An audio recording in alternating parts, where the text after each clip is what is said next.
नमस्कार दोस्तों, जैसा कि हमने पिछली वीडियो में वाक्य के बारे में पढ़ा था कि वाक्य किसे कहते हैं।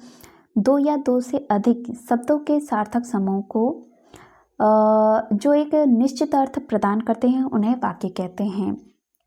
तो आज हम पढ़ेंगे वाक्य के अंग।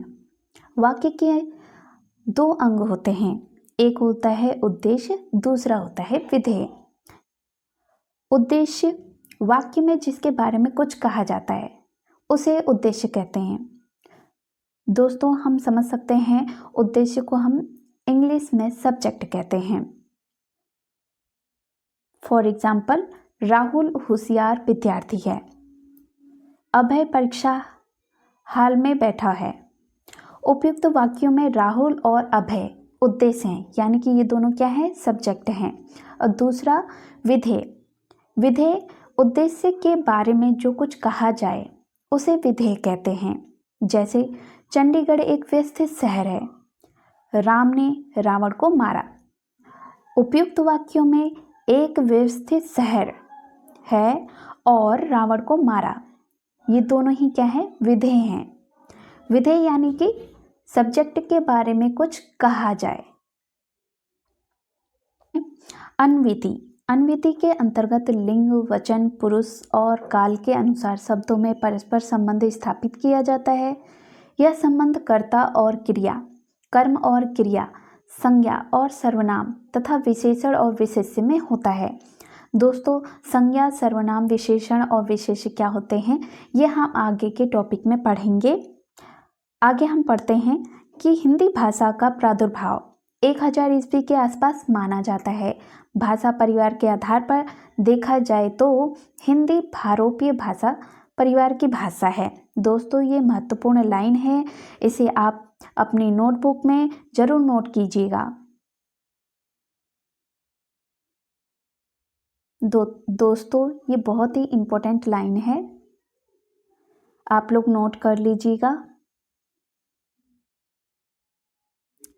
हिंदी वस्तुतः फारसी भाषा का शब्द है। हिंदी शब्द का जन्म संस्कृत भाषा के सिंधु शब्द से हुआ है। इसका पहला प्रयोग ईरान के ईरानियों ने किया था। इम्पोर्टेंट लाइन है, इसे नोट कर लीजिएगा। दोस्तों,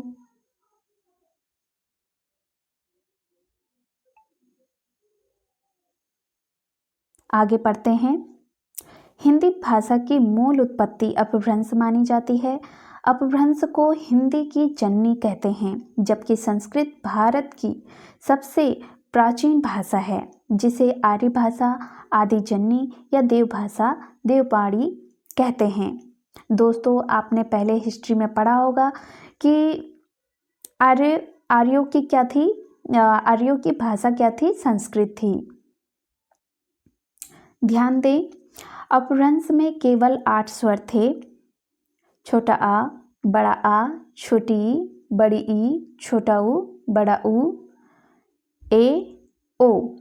इन्हीं 8 स्वरों को मूल स्वर कहा जाता था, किंतु आदिकालीन हिंदी में 2 नए स्वर ए, और औ भी विकसित हो गए, जो कि संयुक्त स्वर हैं। अपभ्रंश में ड, ढ व्यंजन नहीं थे, इनका विकास आदिकाल में हुआ था। दोस्तों, अब हम पढ़ेंगे भारतीय आर्य भाषाएं। भारतीय आर्य भाषाओं को कालक्रम की दृष्टि से 3 कालों में विभक्त किया गया है। प्राचीन भारतीय आर्य भाषाएं, जिसका टाइम पीरियड है 1500 से 500 ईस्वी तक, जिसके अंतर्गत 2 संस्कृत आती हैं, एक वैदिक संस्कृति, एक लौकिक संस्कृति। इन दोनों ही टाइम पीरियड अलग अलग हैं। आप वैदिक संस्कृति का टाइम पीरियड देख सकते हैं 1500 ईसा पूर्व से 800 ईसा पूर्व तक। लौकिक संस्कृत का टाइम पीरियड है 800 ईसा पूर्व से 500 ईसा पूर्व तक। दूसरा क्या है, मध्यकालीन भारतीय आर्य भाषाएं, जिसका टाइम पीरियड है 500 ईसा पूर्व से 1000 ईस्वी। इसके अंतर्गत 3 आती हैं भाषाएं। पहला पाली, प्राकृत, अपभ्रंश। पाली का टाइम पीरियड 500 ईस्वी से ईसा पूर्व से 1 ईस्वी तक और प्राकृत 1 ईस्वी से 500 ईस्वी तक। अपभ्रंश का 500 ईस्वी से 1000 ईस्वी तक। तीसरा आता है आधुनिक भारतीय आर्य भाषाएं, जिसका टाइम पीरियड शुरू होता है 1000 ईस्वी से अब तक।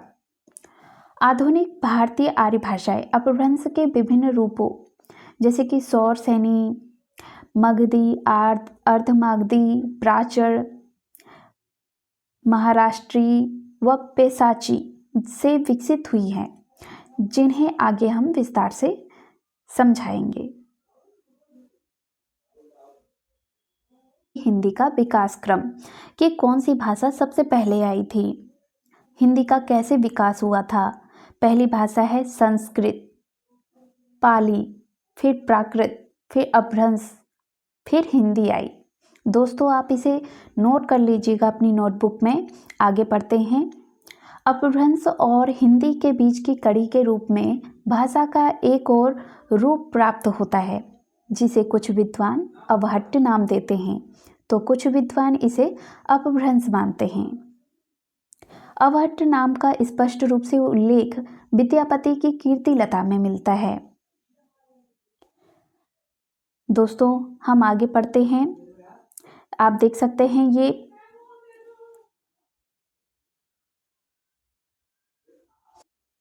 इस बॉक्स में आप देख सकते हैं कि लैंग्वेज को कैसे सीक्वेंस में लिखा गया है। और संस्कृत जो है, जिसे हम क्या कहते थे, देवपाड़ी भी बोलते थे। और पाली भाषा किसकी थी? भगवान बुद्ध की, जिन्होंने अपना उपदेश पाली भाषा में दिया था। और प्राकृत महावीर स्वामी की थी और इन्होंने अपना उपदेश प्राकृतिक भाषा में दिया था।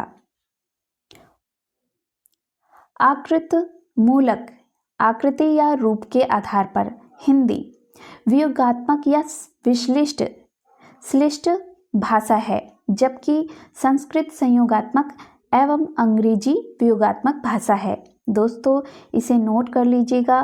पूछा गया है कि संस्कृत संयोगात्मक है और अंग्रेजी क्या है? वियोगात्मक भाषा है। 10 सबसे ज़्यादा बोली जाने वाली भाषाओं में हिंदी का तीसरा स्थान है और अंग्रेजी का प्रथम स्थान है। और चीन से पसंद आए तो प्लीज़ लाइक कीजिएगा, सब्सक्राइब कीजिएगा और बेल आइकन पर क्लिक कीजिएगा, ताकि आपको समय समय पर नोटिफिकेशन मिलता रहे। धन्यवाद।